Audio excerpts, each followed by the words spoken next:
Yeah. I'll show you later. Well, hold on, people. That was Bunker Hill, who sounded more like a boxer than a gospel singer. He was a boxer. He was Archer. He was Archer.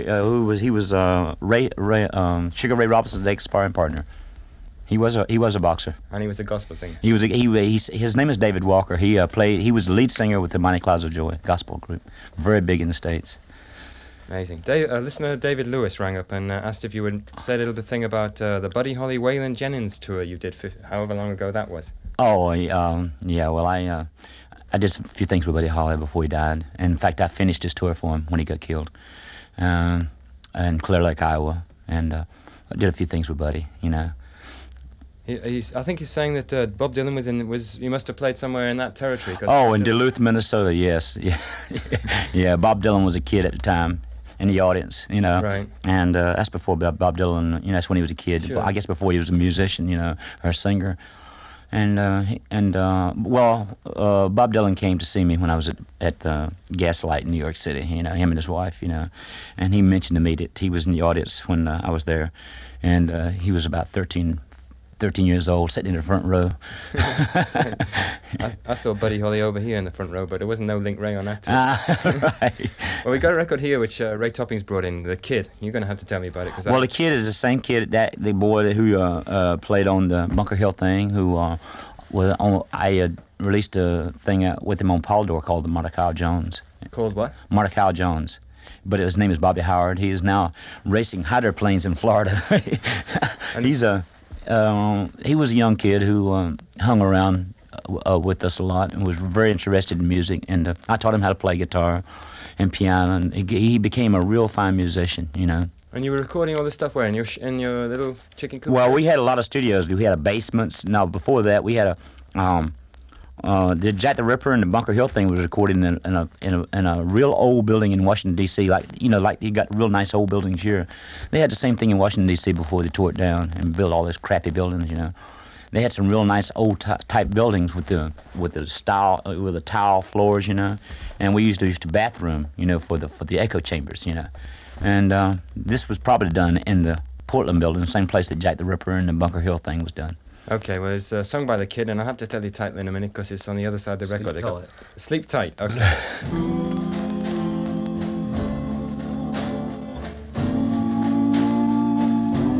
Sleep tight. The Kid, amazing. Sleep Tight. On Rumble Records, I suppose that's your label. Yeah, it was our label, yeah. But that's a long way from what people think of as a Link Wray sound. I was wondering when, after you'd started experimenting around with guitar sounds, if there were other people that you heard who you felt, you could see they were trying to do new things with guitars too, you know, or if it took a long time for that to happen. Well, I wasn't just thinking of myself as a star, an artist, or anything like that. We had sort of like a following, you know, but anybody came up and I thought, they wanted to try theirself, we put out things like this, and try to give them a chance where bigger labels wouldn't even touch them, and we try to help other artists out, and I felt it was my duty as a musician and an artist, Archie Blyer gave me a chance, and of course thank God it was a hit, but I tried to give lesser artists a chance, like I got, like I was given, But after Epic, which we mentioned, you moved to Swan then. Well, after Epic, that's when I I was between like labels, and I used to I put out a lot of things like on Vermilion label, and then I went to Jack the Ripper was on a Rumble label, and then Swan heard it, and was very interested, and they came down and bought the master, and put it out on Swan. Oh, I see. And then Swan put out a few more records, but I believe they had other things on their minds at the time. Yeah, well, at the they had the second Beatle record out, and Bernie and his wife came over to England in the early summers of 1962, 61, 62. 63, something like that. Yes, and actually it was Bernie's wife who saw the foresight in the Beatles, and she bought the She Loves You, Yeah.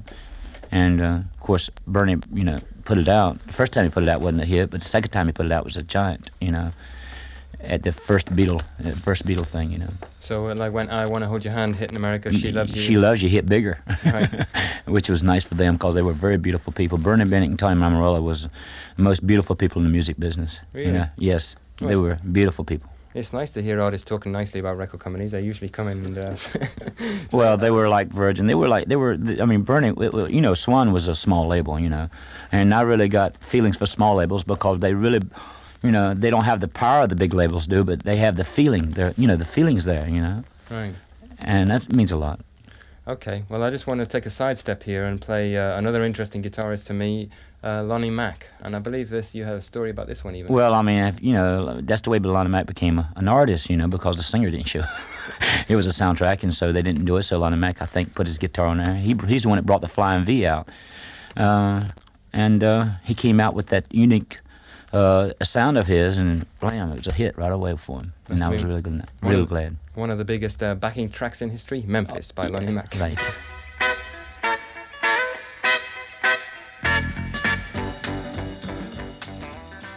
Lonnie Mack's Memphis. And from about 1965, when I think you finished recording with Swan, there was quite a long gap then before you reappeared on the Polydor label. At least that's as far as... Yeah, well, actually, Jack the Ripper, after Jack the Ripper, they released a few things that I did in the same year. And, you know, they span them out, you know, because I sort of like went into...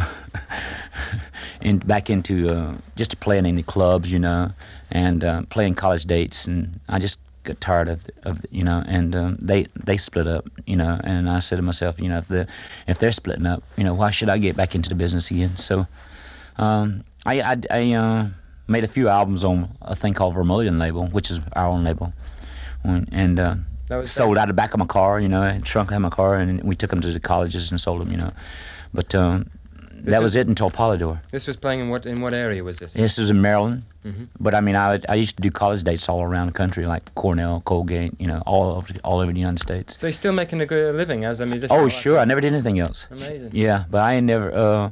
I just, you know, quit the politics of the business, you know, because it was so, you know.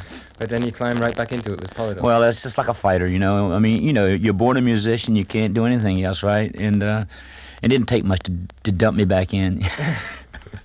Okay, so what year was it that this record came out? 71, was it? Yeah, 71. Yeah. Okay, well, there's a particular track I like. It sort of it reminds me a bit if Dr. Hook tried to sing a ballad of Billy Joe, whatever it would be.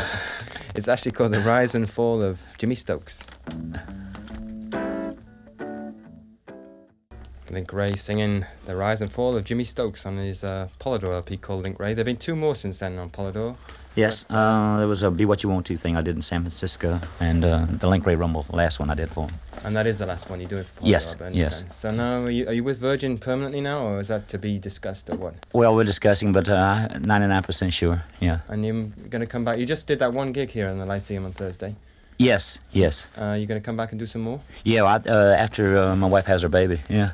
She's 2 months, I'll be a papa, you know, so I'll go back home and be with her, and then this fall, come back over. Okay, well, that'd be great. With an album and a tour, maybe. Great. Well, when you come back on our show. Ray Topping has come in well prepared to talk to you, as you can see, but unfortunately came too late for the program. But next time we can get it all organised and we'll do the whole hour. Oh, beautiful. And that's fine. I'll see you then. It's okay, nice. Man. Thanks a lot. Nice for you to come in. Okay, and I'm going to do something else now. Right, I've got to do the mystery thing. Oh, sorry, there's one more thing I want to ask you. Mr. Padmore rang up and says, what does Link Wray think about Eddie Cochran and James Burton as guitarists? Oh, James Burton's far out. Eddie Cochran was one of my friends, and last time I saw him in the States, his leg was broken, and we spent many evenings talking with each other. We were very good friends, very close friends. And then when he came to England with, I didn't see him anymore live, you know, but we were very good friends. Yeah, and as a guitarist? As a guitarist, he was fantastic. Oh, yeah. Nice drive. Oh, yeah. Good. Okay, I hope that answers Mr. Padmore's question. I asked a question 2 weeks ago. I played John Collis singing Dearest and said, who did the original version? And as usual, there were two answers. I never mean to do this, but it just comes out this way. Here is actually what the answer is.